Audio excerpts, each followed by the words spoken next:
Hello friends, આપણે અહીંયા આગળથી ઘન અવસ્થા જોતા હતા. એ ઘન અવસ્થાની અંદર આપણે જે છે કે એના દાખલા લાસ્ટ લેક્ચરમાં આપણે જોઈ ગયા છીએ થોડા ઘણા.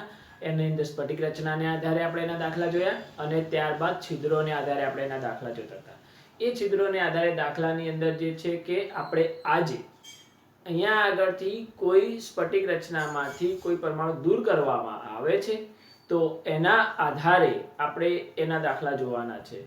તો એ છિદ્રોવાળી રચનામાંથી કોઈ પરમાણુ દૂર થાય તો એ કન્ડિશન હોય તો આપણે કઈ રીતે એના દાખલા કાઉન્ટ કરી શકાય. આપણે અહીંયા આગળથી જે બી સ્ફટિક રચનામાં ધારો કે એસસીપી હોય, બીસીસી હોય કે એફસીસી હોય તો એની અંદર જે પરમાણુની જે સંખ્યા આપણે લઈએ છીએ 1 2 કે 4, તો એ જે પરમાણુની સંખ્યા છે એના આધારે આપણે છિદ્રોની સંખ્યા લખીએ છીએ.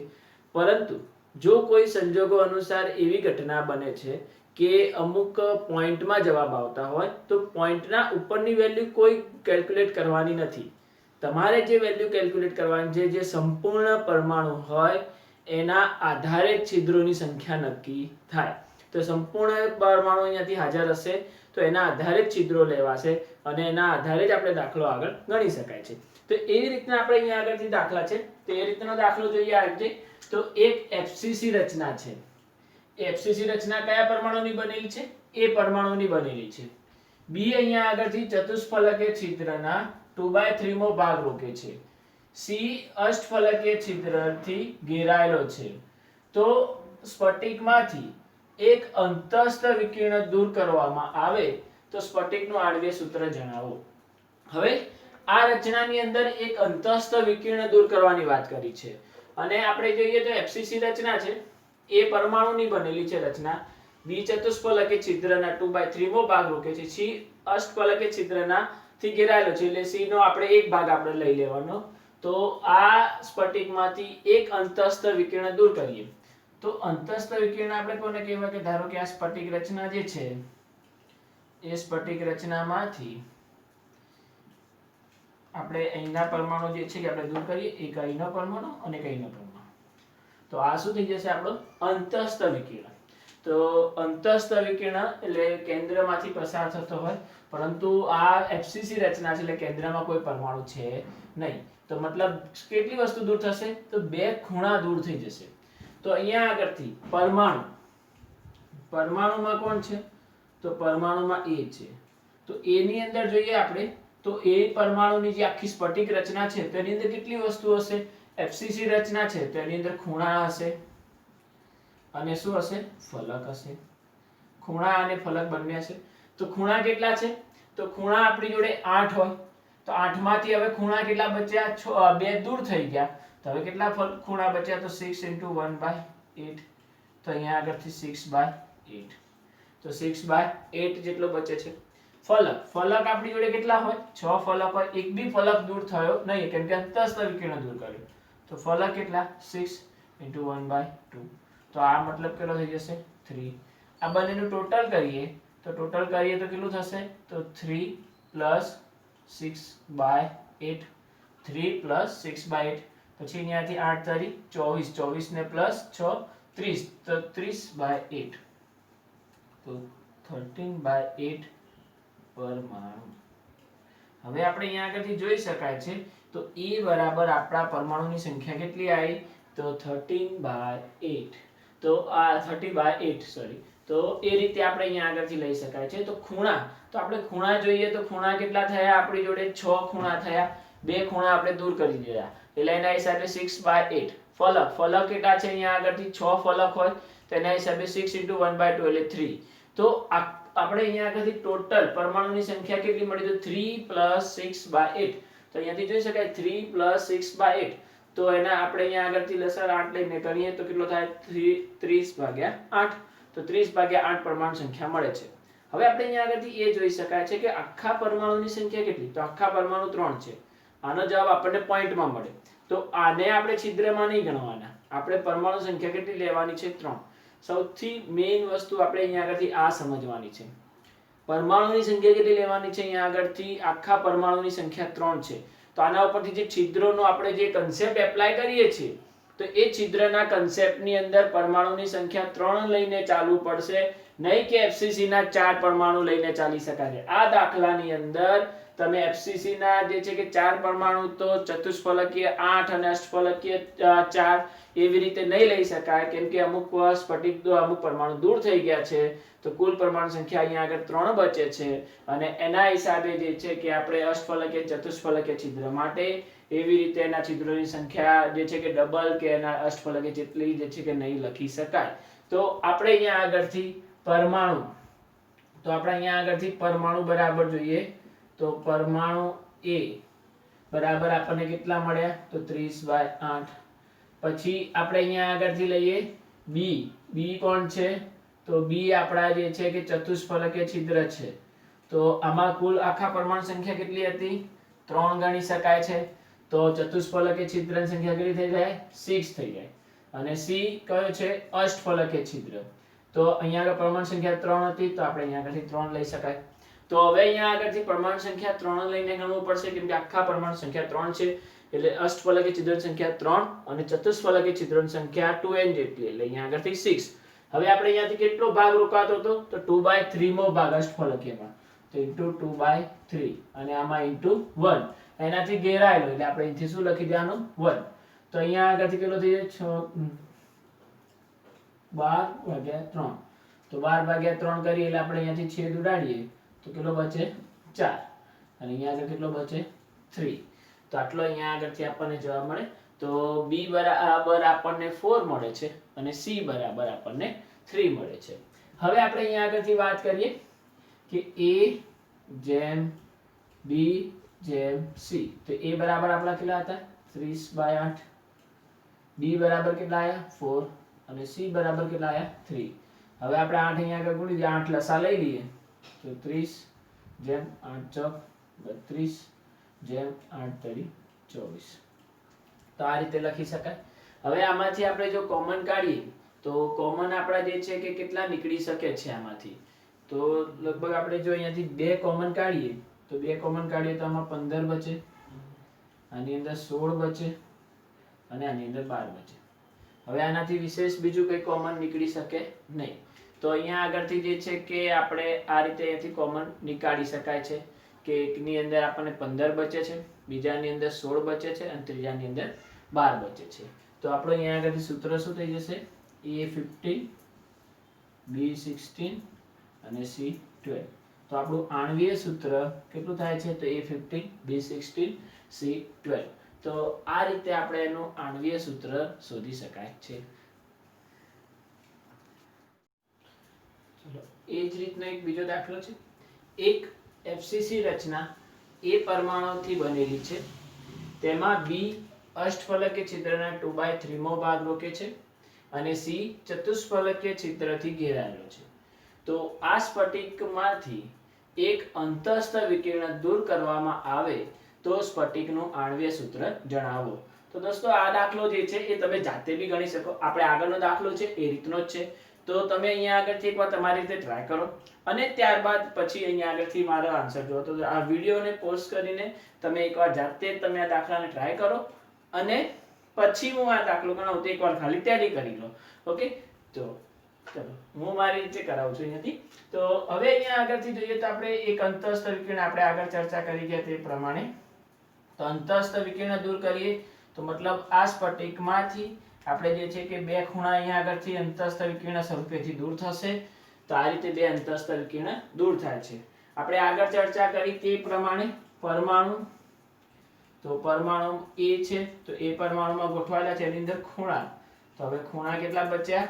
તો 8 ખૂણા હોય તેમાંથી 6 બચે છે, 2 દૂર થઈ જાય છે એટલે આપણે અહીંયા આગળથી 6 * 1/8 એટલે આપણને કેટલા બચશે? 6/8.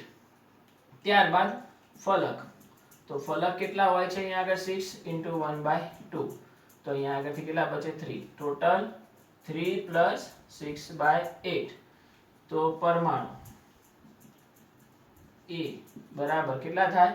તો 8 કરીને 24, 24 + 6 એટલે 30/8. તો આ તમને પરમાણુ A મળી ગયા. તો A બરાબર 30/8 લખી શકાય. હવે આપણે અહીંયા આગળથી લખીએ પરમાણુ. પરમાણુ કોણ છે આપણો? A. કેટલા મળ્યા આપણને? 30/8. હવે બી માં કોણ આપ્યું છે અહીંયા આગળથી અષ્ટફલકીય છિદ્ર, તો O, તો બી માં અષ્ટફલકીય છિદ્ર. હવે કુલ પરમાણુ સંખ્યા કેટલી, આપણે આખા પરમાણુ કેટલા છે, આખા પરમાણુ 3 છે, તો અષ્ટફલકીય છિદ્ર બી કેટલા થાય, 3 થાય. સી કોણ છે આપણા જોડે, તો ચતુષ્ફલકીય છિદ્ર છે, તો ચતુષ્ફલકીય છિદ્ર કેટલા થાય આપણી જોડે, 6 થાય. તો આ રીતે આપણે અહીંયા આગળથી લખી શકાય. અષ્ટફલકીય છિદ્ર આપણી જોડે જે છે કે 3 થશે અને ચતુષ્ફલકીય છિદ્ર જે છે કે 6 થશે. હવે આપણે અહીંયા આગળથી વાત કરીએ કે એના કેટલો ભાગ છે, તો અષ્ટફલકીય છિદ્ર માટે આપણને 2/3 મો ભાગ આપ્યો છે, એટલે અષ્ટફલકીય માટે આપણને 2/3 મો ભાગ આપેલો છે. તો અહીંયાથી 3 3 કેન્સલ, તો અહીંયાથી શું થશે, 2 થઈ જશે અને આ કેટલો આવશે, 6 આવશે.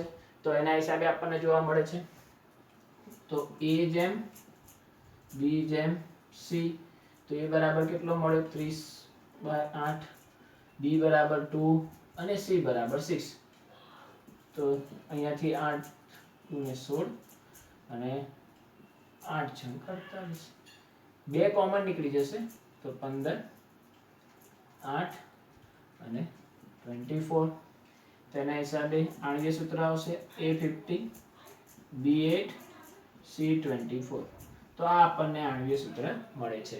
તો આ રીતે આપણે આ દાખલો અહીંયાથી કરી શકાય છે.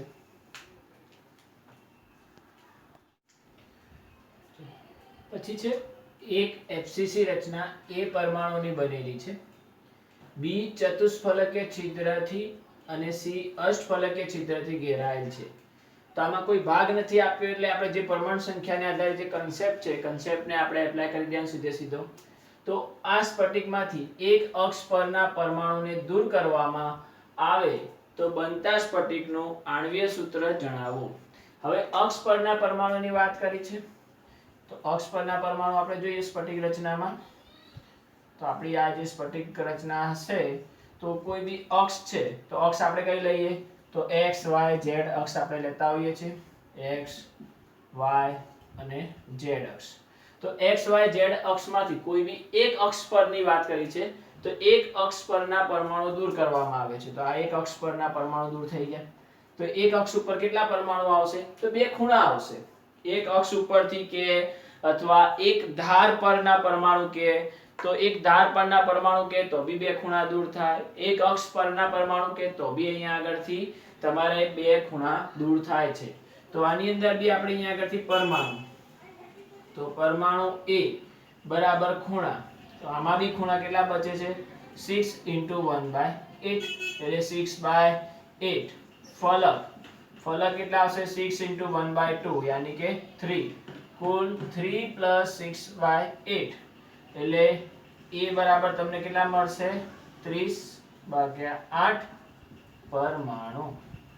તો આટલા પરમાણુ તમને અહીંયા આગળથી મળે છે, જે આપણે આગળના દાખલામાં જોઈ ગયા છીએ એ રીતના જ આપણને અહીંયા આગળ બી મળ્યા. આમાં બી આપણે અહીંયા આગળથી 2 ખૂણા દૂર કરીએ છીએ, તો મતલબ અહીંયા આગળથી આખા પરમાણુની સંખ્યા કેટલી, 3. તો એના હિસાબે જ આપણે ચતુષ્ફલકીય અને અષ્ટફલકીય છિદ્ર લઈશું. તો A બરાબર આપણને કેટલા મળ્યા, તો 30/8. B બરાબર આપણને શું આપેલું છે, તો ચતુષ્ફલકીય છિદ્ર આપેલો છે. તો અહીંયા આગળથી કુલ પરમાણુ કેટલા હતા, 3. તો આપણે અહીંયા આગળથી 3 હતા, તો આ કેટલા લેવાના, 6 લેવાના. C કયો આપેલો છે, અષ્ટફલકીય છિદ્ર આપેલો છે, કોઈ ભાગ બંનેમાંથી એકેમાં આપેલો નથી, તો સંપૂર્ણ લઈ લેવાના. અહીંયા આગળથી 3 છે, તો આ બી 3 મૂકી દેવાના. તો આ આટલો આપણે અહીંયા આગળથી ડાયરેક્ટ કિંમતો મુકાઈ ગઈ. હવે આપણે અહીંયા આગળથી A જેમ B જેમ C કરી દો. તો A બરાબર આપણને કેટલા મળે, 30/8, B બરાબર 6 અને C બરાબર 3.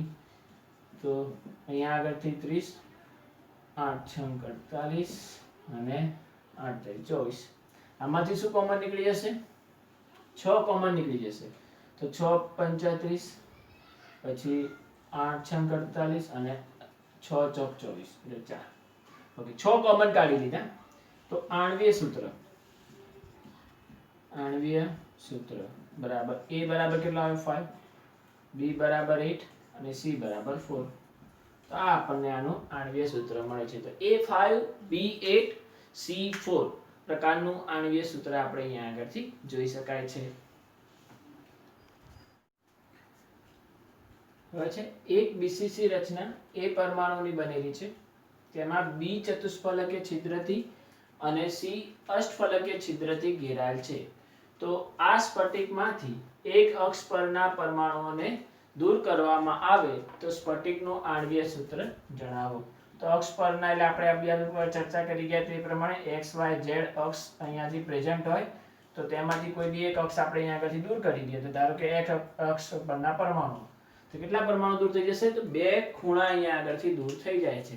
બીસીસી રચના છે એટલે પરમાણુની સંખ્યા આપણે અહીંયાથી ગણતરી કરીએ તો પરમાણુ A બરાબર અહીંયાથી ખૂણા કેટલા બચશે?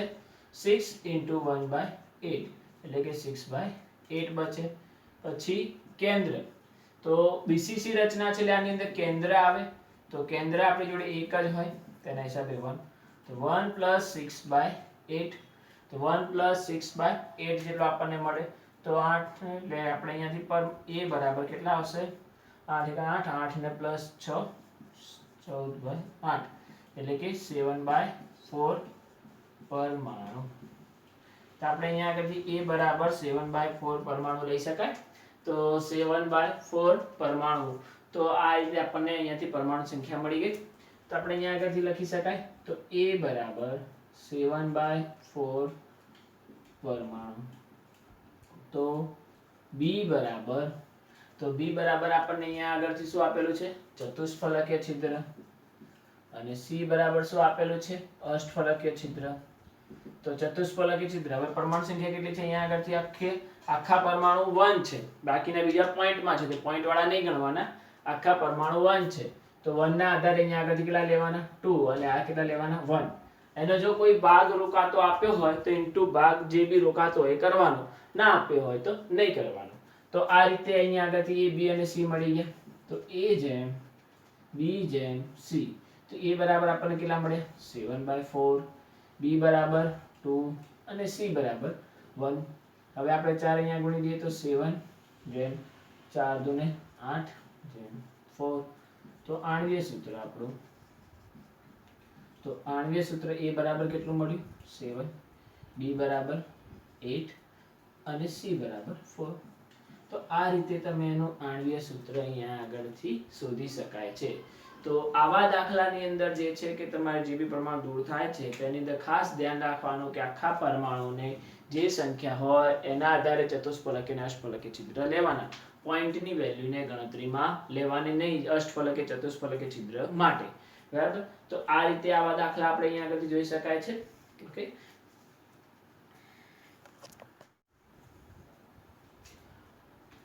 એના પછી છે એક બીસીસી રચના A પરમાણુની બનેલી છે. તેમાં B ચતુષ્ફલકીય છિદ્રના 5/3 મો ભાગ રોકે છે અને C અષ્ટફલકીય છિદ્રના 5/3 મો ભાગ રોકે છે. બંનેને સરખો ભાગ રોકેલો છે. તો આ સ્ફટિકમાંથી એક ખૂણા પરના પરમાણુને દૂર કરવામાં આવે તો આ સ્ફટિકનું આણ્વીય સૂત્ર જણાવો. તો આપણે ફક્ત એક જ ખૂણો અહીંયા આગળથી દૂર કરવાનો છે. રચના આપણને કઈ આપેલી છે? બીસીસી ની રચના આપેલી છે. તો આપણે પરમાણુની ગોઠવણી જોઈએ તો પરમાણુ કયો આપણને A પરમાણુમાં ગોઠવાયેલો છે. તો એના આધારે આપણે અહીંયા આગળથી ખૂણા તો ખૂણા કેટલા બચશે? અહીંયા આગળથી 7 ખૂણા બચશે કેમ કે એક ખૂણો આપણે શું કરી દીધો? અહીંયા આગળથી દૂર કરી દીધો. તો ખૂણા કેટલા બચે? 7 ખૂણા બચે. તો 7 * 1/8 એટલે કેટલો આન્સર આવશે? 7/8. ત્યારબાદ બીસીસી રચનામાં શું હાજર હોય? કેન્દ્ર હોય. તો બીસીસી રચનામાં કેન્દ્ર હોય તો કેટલા કેન્દ્ર હોય? એક કેન્દ્ર હોય અને એમાં કોઈ દૂર કરેલું નથી તો એકનો એક છે અને એનો ભાગ કેટલો હોય? 1. તો આપણને કેટલો મળે? 1. તો કુલ પરમાણુ આપણે અહીંયાથી લખીએ કુલ પરમાણુ. તો કુલ પરમાણુ બરાબર કેટલા થશે? તો 1 + 7/8 એટલે આપણે a બરાબર કેટલો લખી શકાય? 8 * 8 એટલે 8 + 7 એટલે કેટલો થઈ જશે? 15/8 પરમાણુ. તો a બરાબર આપણને કેટલા મળે? 15/8. તો આખા પરમાણુની સંખ્યા કેટલી છે આપણી જોડે? 1 છે. આખા પરમાણુની સંખ્યા કેટલી કહેવાય? 1. 7/8 એટલે આપણને જવાબ કેવો આવશે? પોઈન્ટમાં. તો આપણે એના આધારે આપણે અહીંયા આગળથી ગણતરી કરીએ. હવે a બરાબર આપણે અહીંયાથી આવશે તો a બરાબર 15/8 પરમાણુ. b બરાબર આપણને શું આપેલું હતું? ચતુષ્ફલકીય છિદ્ર અને C બરાબર આપણને શું આપેલું છે અષ્ટફલકીય છિદ્ર. તો B બરાબર ચતુષ્ફલકીય છિદ્ર, C બરાબર અષ્ટફલકીય છિદ્ર. પરમાણુની સંખ્યા કેટલી છે 1. આખા પરમાણુની સંખ્યા 1 આ પોઈન્ટમાં છે એટલે આખા પરમાણુ સંખ્યા 1 હોય તો ચતુષ્ફલકીય છિદ્રની સંખ્યા કેટલી થઈ જાય 2 અને અષ્ટફલકીય છિદ્રની સંખ્યા 1. તો એની સંખ્યા થઈ ગઈ. હવે એના દ્વારા રોકાયેલો ભાગ કેટલો છે 5/3 5/3. તો એના દ્વારા રોકાયેલો ભાગ 5/3 into 5/3. તો આનો આન્સર કેટલો આવશે અહીંયા આગળથી તો 10/3 અને આનો આન્સર આવશે 5/3.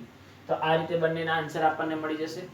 ત્યારબાદ આપણે અહીંયા આગળથી કરીએ A જેમ B જેમ C. તો A બરાબર આપણને કેટલો મળ્યો તો 15/8, B બરાબર 10/3 અને C બરાબર આવ્યો 5/3. ઓકે, તો આ રીતે આપણને અહીંયા આગળથી મળી જાય છે. હવે આપણે અહીંયા આગળથી જે છે કે લસા નીકાળીએ તો 8 3 ને 3 છે તો લસા કેટલો નીકળશે 24 લસા નીકળશે 24 લસા નીકળે છે. તો એના હિસાબે અહીંયા આગળથી 15 * 45 8 * 10 એટલે 80 અને 8 * 5 40. તો આનો આન્સર આવશે.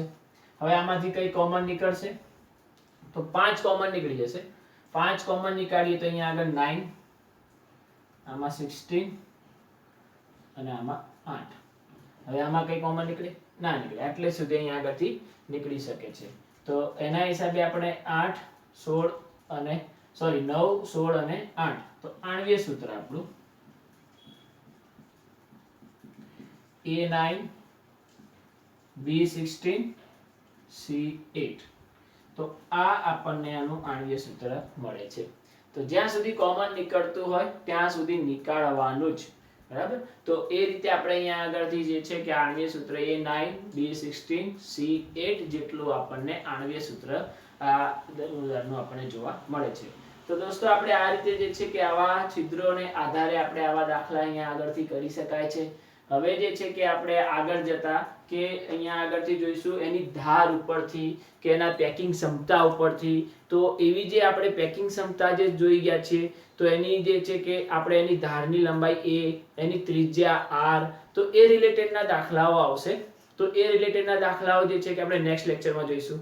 આ લેક્ચરની અંદર તમને જે બી દાખલા કરાયા છે એ ફરી એકવાર લખીને રિવાઇઝ કરીને એ રીતે તમે એને તૈયાર કરો અને એ જ રીતે આપણે જે છે કે ધીરે સ્ટેપ બાય સ્ટેપ આપણે આગળ વધીશું. Okay, thank you.